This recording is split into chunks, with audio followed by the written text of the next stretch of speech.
اور اے پیغمبر صلی اللہ علیہ وآلہ وسلم، یہ بھی ان سے کہہ دو کہ اگر یہ لوگ سیدھے رستے پر رہتے تو ہم ان کے پینے کو بہت سا پانی دیتے تاکہ اس سے ان کی آزمائش کریں، اور جو شخص اپنے پروردگار کی یاد سے منہ پھیرے گا وہ اس کو سخت عذاب میں داخل کرے گا۔ اور یہ کہ مسجدیں خاص اللہ کی ہیں، تو اللہ کے ساتھ کسی اور کی عبادت نہ کرو، اور جب اللہ کے بندے یعنی یہ پیغمبر صلی اللہ علیہ وآلہ وسلم اس کی عبادت کو کھڑے ہوئے تو کافر ان کے گرد ہجوم کر لینے کو تھے۔ اے نبی صلی اللہ علیہ وآلہ وسلم، کہہ دو کہ میں تو اپنے پروردگار ہی کی عبادت کرتا ہوں اور کسی کو اس کا شریک نہیں بناتا۔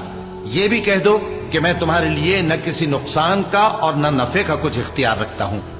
یہ بھی کہہ دو کہ اللہ کے عذاب سے مجھے کوئی پناہ نہیں دے سکتا اور میں اس کے سوا کوئی جائے پناہ نہیں پاؤں گا۔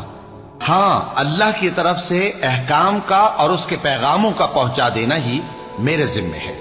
اور جو شخص اللہ اور اس کے پیغمبر کی نافرمانی کرے گا تو ایسوں کے لیے جہنم کی آگ ہے،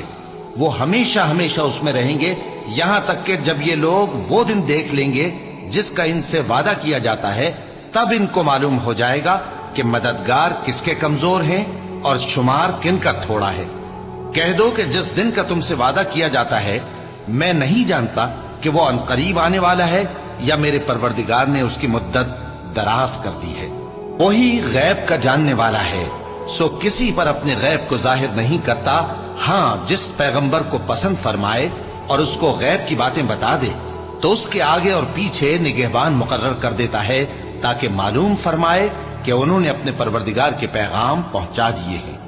اور یوں تو اس نے ان کی سب چیزوں کا ہر طرف سے احاطہ کر رکھا ہے اور ایک ایک چیز